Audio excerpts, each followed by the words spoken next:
Hello guys, আসসালামু আলাইকুম। আপনারা সবাই কেমন আছেন? আশা করি ভালো আছেন। এই সুন্দর বীজটা হলো আমি আমার বাবার সঙ্গে ঘুরতে গিয়েছিলাম। দেখুন নিচে কত পানি। রাস্তার আশেপাশে সবাই দাঁড়িয়ে ছবি তুলছিল। দেখুন বীজটা দেখতে কত সুন্দর, মাত্র অনেক ভালো লাগে। ব্রিজের নিচে যখন কম পানি ছিল আর আমি আমার বাবা সেই সময় মাছ ধরতাম। দেখুন কত বড় বড় গাড়ি আসছে।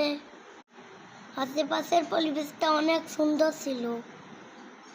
আপনারা কি আমার ভিডিও দেখতে ভালোবাসেন না?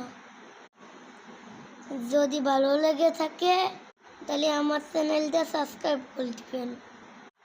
ব্রিজের উপরটা দেখতে যতটা সুন্দর, নিচের দৃশ্যটাও অনেক সুন্দর। আপনারা কে কে এই ব্রিজে এসেছেন কমেন্টে জানাবেন। আপনারা সবাই ভালো থাকেন, সুস্থ থাকবেন। আল্লাহ হাফেজ।